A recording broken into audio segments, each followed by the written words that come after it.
ತಪ್ಪು ತಿಳಿಯಬೇಡ ನೀನು ಕನಸಿನಲ್ಲಿ ಕಂಡರೆ, ಬೇರೆ ಏನು ಹೇಳುವಾಗ ಕಣ್ಣು ತುಂಬಿ ಬಂದರೆ, ಈ ಮನಸ್ಸಿಗೆ ಭಾಸವು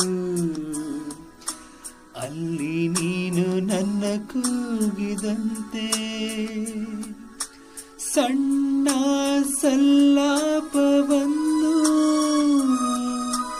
ಒಂಟಿಯಾಗಿ ನಡೆಸುತ್ತ ನಿಂತೆ, ಮನಸ್ಸಲ್ಲಿ ಅಂದ ಮಾತು ತಡವಾಗಿ ಕೇಳಿದೆನು, ಗೊತ್ತಿಲ್ಲದೆ ನಾಗೀಚಲೆ ಹೆಸರೊಂದನು ಅಣಿಯುವ ಮುನ್ನವೇ ತನ್ಮಯಳಾದೆನು, ತಿಳಿಯುವ ಮುನ್ನವೇ ಕಣ್ಮರೆಯಾಗಲಿ ಹೇಳು, ಮರೆಯುವ ಮುನ್ನವೇ.